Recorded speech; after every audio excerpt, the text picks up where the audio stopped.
احمد و نصلی علی رسول الکریم. مائن آف نالج کے معزز سامعین السلام علیکم. رمضان المبارک کی آمد ہے اور اکثریت کیونکہ زکوٰۃ رمضان المبارک میں ہی دیتی ہے، کیونکہ رمضان المبارک میں زکوٰۃ دینے کا اجر زیادہ ہوتا ہے. اسی لیے ہم آج سے سلسلہ وار مسائل زکوٰۃ پہ اپنی ویڈیو شروع کرنے جا رہے ہیں. اس میں زکوٰۃ کی فرضیت، مصارف، نصاب، فوائد وغیرہ سب بیان کی جائیں گی، اور ایک خاص کوشچن کہ کیا زکوٰۃ صرف رمضان میں ہی دی جائے، اس کو بھی ڈسکس کریں گے. آئیے دیکھتے ہیں. سامعین کرام، زکوٰۃ دین کے پلرز یا ستون میں سے ایک ہے. اسلام کے جو 5 پلرز ہیں اس میں سے آپ کو پتہ ہے کلمہ، نماز، روزہ، زکوٰۃ اور حج شامل ہیں، اور زکوٰۃ ان میں سے ایک ہے. زکوٰۃ کیوں ضروری ہے؟ 3rd پلر کیوں کہا گیا؟ کیونکہ یہ سوشل سسٹم سے تعلق رکھتی ہے.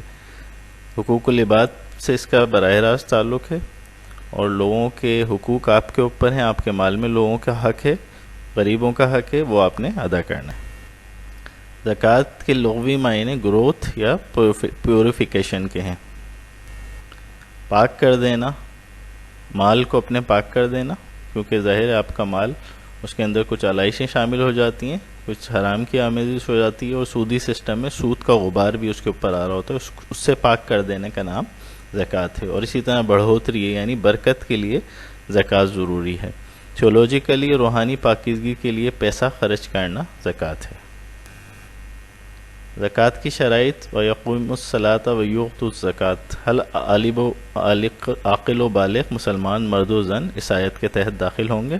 اگر صاحب نصاب ہوں تو ان پر زکوٰۃ واجب ہے، اور اس کی ادائیگی کے وہ خود ذمہ دار ہیں، اور مال نصاب پر سال گزر گیا ہو، یعنی نصاب کے برابر جتنا مال آپ کے پاس آ گیا ہے اس کے پورے 1 سال گزرنے کے بعد زکوٰۃ واجب ہو جاتی ہے. اور رمضان المبارک میں اگر دے رہے ہیں تو پھر منس کا حساب رکھیں. مصارف زکوٰۃ یعنی کن لوگوں کو زکوٰۃ دی جا سکتی ہے، تو قرآن اس کے بارے میں رہنمائی فراہم کرتا ہے کہ محتاجوں کے لیے، جو کھانے پینے کے لیے بھی محتاج ہوں، نرے نادار وہ لوگ جو کہ صاحب نصاب نہ ہوں، مطلب تھوڑا بہت مال ہو ان کے پاس، اور جو تحصیل لے کے آئیں، یعنی ٹیکس کلیکٹر جو ہوتے ہیں اور زکوٰۃ کلیکٹر بھی ہوتے ہیں، اور جن کے دلوں کو اسلام سے الفت دی جائے، اسلام کی طرف راغب کرنے کے لیے بھی دی جا سکتی ہے زکوٰۃ. گردنیں چھڑانے کے لیے، یعنی جن کو قتل کا حکم ہو گیا ہو اور اگر فدیہ دے کے اس کو چھڑوایا جا سکتا ہے تو اس میں بھی زکوٰۃ کا مال خرچ کیا جا سکتا ہے. قرض داروں کو، ظاہر ہے جو محتاج ہو جاتے ہیں، بینکرپٹ ہو جاتے ہیں، ان کو زکوٰۃ دی جا سکتی ہے. اللہ کی راہ میں فی سبیل اللہ زکوٰۃ دی جا سکتی ہے، اس میں جہاد بھی شامل ہے اور دوسرے طریقہ کار بھی شامل ہیں. اور مسافر کو، یعنی مسافر کہیں گیا، حالانکہ اپنے شہر کے اندر وہ امیر آدمی ہے، لیکن سفر کے دوران اس کے پاس پیسے ختم ہو گئے اور کوئی ذریعہ نہیں ہے پیسے منگوانے کا، تو اس کو بھی زکوٰۃ کے پیسے سے مدد کی جا سکتی ہے. نصاب: جن مختلف سامانوں پہ زکوٰۃ واجب ہے اس کی شرح حسب ذیل ہے. یوزلی زکوٰۃ 2.5% ہوتی ہے، جبکہ زرعی پیداوار پہ 10%، جبکہ وہ بارانی زمینوں سے حاصل ہو. زرعی پیداوار 5%، جبکہ وہ مصنوعی آبپاشی سے حاصل ہو. نقدی اور سونا چاندی پہ 2.5%، اموال تجارت پہ 2.5%، کارخانوں کے اموال پہ 2.5% زکوٰۃ واجب ہوتی ہے. زکوٰۃ کس مہینے میں دی جائے؟ تو جان لیں، چونکہ آج کل تمام مالی معاملات اور حساب کتاب شمسی سال کے لحاظ سے ہو رہے ہیں، اس لیے زکوٰۃ کے معاملے میں بھی شمسی سال ہی استعمال کیا جائے تو مذائقہ نہیں ہے.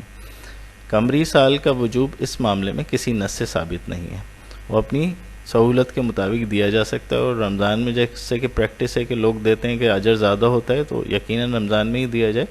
لیکن موجودہ صورتحال میں، جبکہ کرونا وائرس کی وجہ سے لوگوں کے حالات صحیح نہیں ہیں، غریب اور مزدور پیشہ لوگ کیونکہ مزدوری نہیں مل رہی ہے، تو اس وقت بہترین وقت ہے زکوٰۃ دینے کا. اور اس میں فضیلت زکوٰۃ دینے کی رمضان کے مہینے میں زکوٰۃ دینے سے کئی گنا زیادہ ہے. تحصیل زکوٰۃ کے لیے کوئی خاص مہینہ شرعاً مقرر نہیں کیا گیا. حکومت جس تاریخ سے ٹیکس کی یا زکوٰۃ کی تحصیل کا انتظام شروع کرے، اسی سے سال کا آغاز کیا جا سکتا ہے.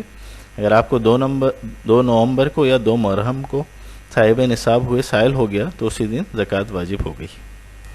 اگر ویڈیو پسند آئی تو برائے مہربانی ہمارے چینل کو سبسکرائب کر لیں، تاکہ اس سلسلے کی اور دوسری اہم ویڈیوز آپ کو بر وقت ملتی رہیں. جزاک اللہ.